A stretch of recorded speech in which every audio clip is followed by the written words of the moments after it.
guys, we're gonna be introducing a new segment of ours. A little new segment. It's gonna be called Real Talks. So, hey everyone! Hey! It's Day And Milad. And we're back at you with a new video. And this video is basically going to be something that we've been wanting to talk about for a while now, but we were a little bit hesitant to. It's going to be about our bullying experiences when we were younger and how we overcame it, in hopes that whomever is watching, they can just, you know, learn to stay true to you and to never feed into it and to always remain positive. Again, we are, you know, just here to give positivity, so we're just here to share our stories. And yeah, so a little bit more of a serious tone for this video, but it's always gonna have some fun in it, so don't worry. And I mean, all of you, or many of you, have experienced bullying out there, and we've definitely experienced it in many different ways and forms. And we're just gonna share a little bit of that with you. We can sit back and laugh about it now, but I mean, it was a very serious thing, and we're hoping to share it with you. Yeah, so here we go.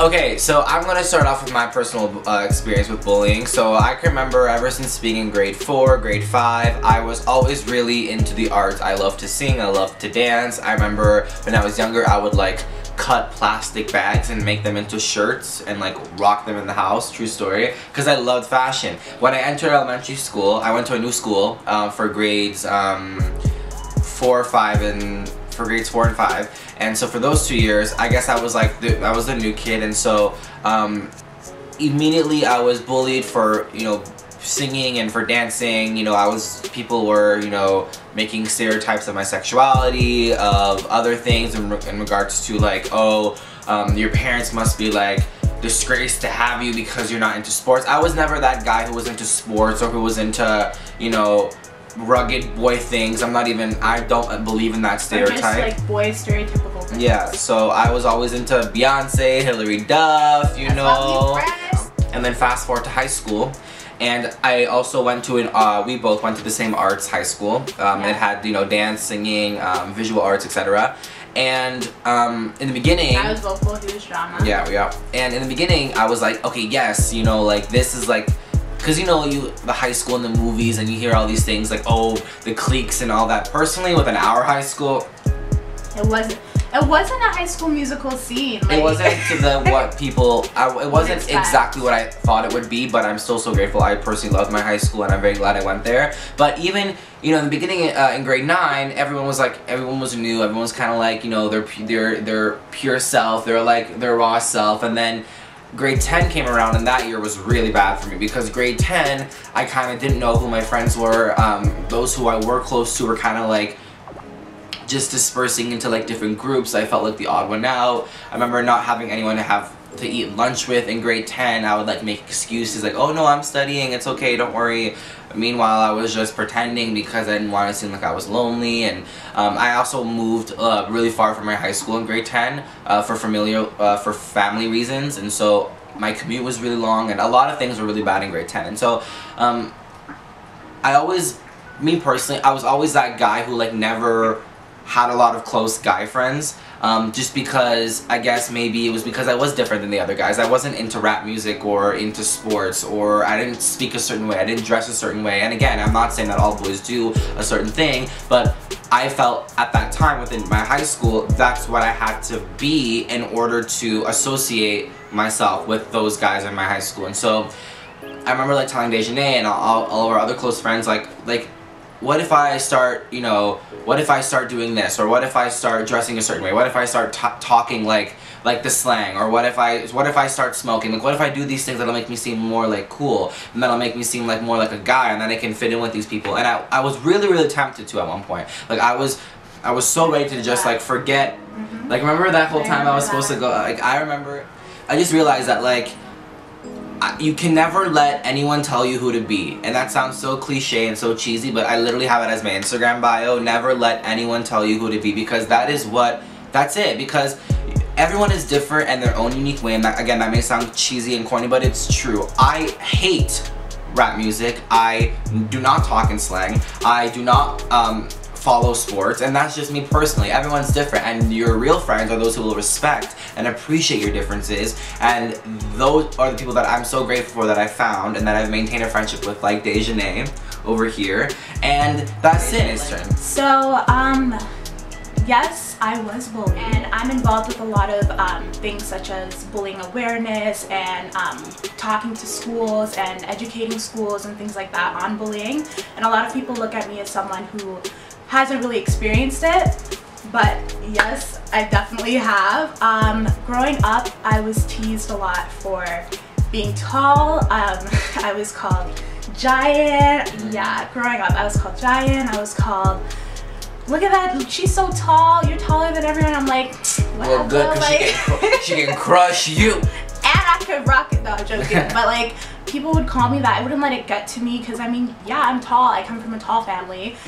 I can't help it. How are you gonna tease me or make me feel bad about something that I can't help? You know what I mean? People would make fun of my gap. I had gap teeth. I still have gap teeth, but I guess back then it was like, I was a kid. Well, fun fact, the winner of Cycle 6 of America's Next Top Model, her name is Dejanée, and she had gap teeth. There you go, boom. And you know what? I had acne. I didn't have good skin back then, so like, it wasn't awful, but I mean, kids are pretty mean, and people would be like, oh, pepperoni face, or whatever, like, your skin's bad, whatever. And these are people. And look at her now. But she's beautiful regardless. Let me get it straight. And some of these people were my friends. These are people that I was close with. You know what I mean? And for them to think that it was funny, or it was okay for them to say something like that to me, and I'd be okay with it, it's like, no, it's not a joke. You're deliberately trying to hurt my feelings, and you're gonna laugh about it, and you're gonna think I'm gonna, you know what I mean? And just growing up, you know, people would say little things to me, do little things to try to upset me. Oh, and you guys can see I have a list. Like, it was all these little things that I couldn't help, that I couldn't turn away. I was born this way, and this is how I am, you know what I mean? So, at a point, I just didn't really know what to think. I was like, you know, like, this is me. What am I supposed to do about that? Like, you know, I can't, this is how I was born. I can't do anything about that. And I did have trouble, how do I say this? I did have trouble accepting the fact that people were saying these things to me, and like it's a reality. Exactly. And it was like, okay, like, why can't I be shorter? Why can't my skin be smoother? Why can't my teeth be perfect? Because you weren't born this way. You know what I mean? You didn't come out this way, and you're unique because you have all these attributes and you should rock them. So, you know, it took me a while. Now I love myself completely. It took me a long while to come to this point and to love myself and to love who I am and know that I am beautiful. When I look in the mirror, I don't hear those voices that did say these things to put me down, because, you know, I've grown from that. And it's so important that people grow from these things that they hear, and they realize that these voices aren't the voices they should be listening to. The only voice that you should be listening to is a voice within, is a voice in you. The voice that's telling you, you know, you're beautiful, you're strong, you're perfect, whatever.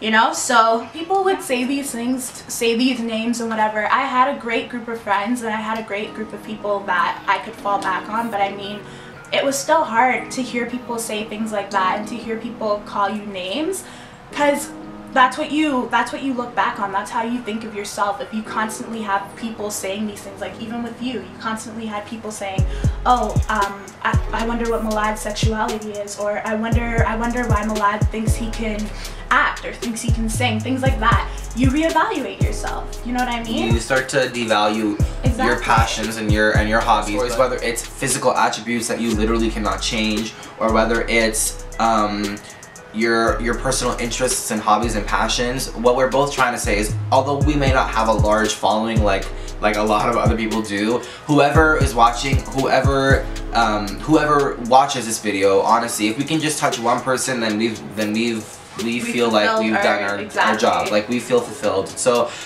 never let anyone tell you who to be. And love yourself. Love yourself. Never change yourself for others, okay? Whether it's physically, whether it's emotionally, whether it's your interests. Because at the end of the day, you're gonna end up hating yourself, and you're gonna end up hating yourself for not. You're not living an authentic life, you know? Exactly.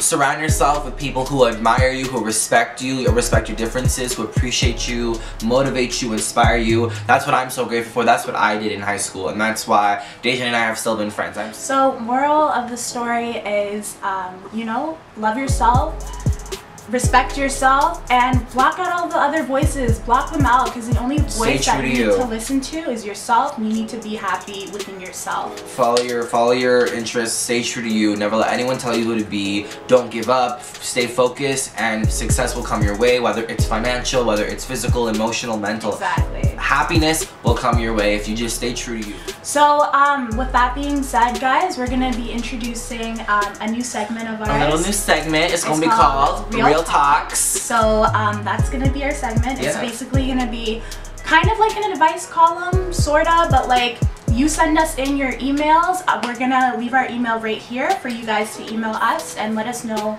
things you'd want advice Anything, on. And again, we are not like professional. We're not no Dr. Phil. We're no Oprah Winfrey. But I mean, we have to be that for many of you people. Child, exactly. But you know what it is? Like, again, we are not telling you how to do something. We are just suggesting how to do something, how to handle something from our personal experience. But I mean, we have been through a lot, and we were just here to offer our advice. Exactly. So once again, email this email right here if you have anything you want to ask us about, any advice or whatever, and we will definitely be reading that. Let us know. Make sure you're anonymous. If you don't want, no problem. Make sure to comment and let us know if you'd like having more videos like this. So leave any suggestions you have down below, and remember to give this video a like, comment, subscribe. And thanks for watching. Thank you all. Have a great time back at school. We know that school's coming up, so just stay rested and don't give up. Work hard, study hard. So, daytime's Milad. Peace. Love yourself. Peace.